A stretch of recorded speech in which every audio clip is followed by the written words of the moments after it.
Shije Filani, Sheria shkollës adoleshentët ngatërojnë objektivin bëjnë për spital bashkë moshatarin. Nxënësit e gjimnazit Sami Frashëri në Tiranë janë përleshur me njëri tjetrin ditën e sotme duke përdorur edhe sende të forta. Ngjarja ka ndodhur sapo ka mbaruar orari mësimor përballë ambienteve të gjimnazit, teksa 3 prej të rinjve kanë qenë tulur në kafe dhe papritmas i kanë prerë rrugën një tjetër bashkë moshatari.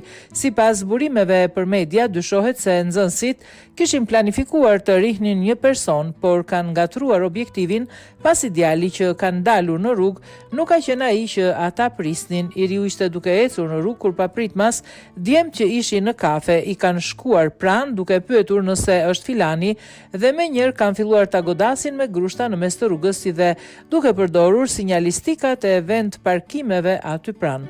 Në sherr janë përfshirë edhe nxënës të tjerë, ndërsa askush nga njerëzit që ndodheshin në rrugë nuk ka ndërhyrë për të shuar konfliktin. Policia ka shoqëruar në polici 6 prej të përfshirëve në këtë konflikt, si dhe ka marrë në pyetje dhe personin që nxënësit kishin planifikuar për të rrahur për të sqaruar në detaje konfliktin mes tyre. Asnjëri prej të përfshirëve në këtë konflikt të dhunshëm nuk ka marrë dëmtime serioze, ndërsa janë dërguar në qendrën spitalore për të marrë mjekimin e duhur.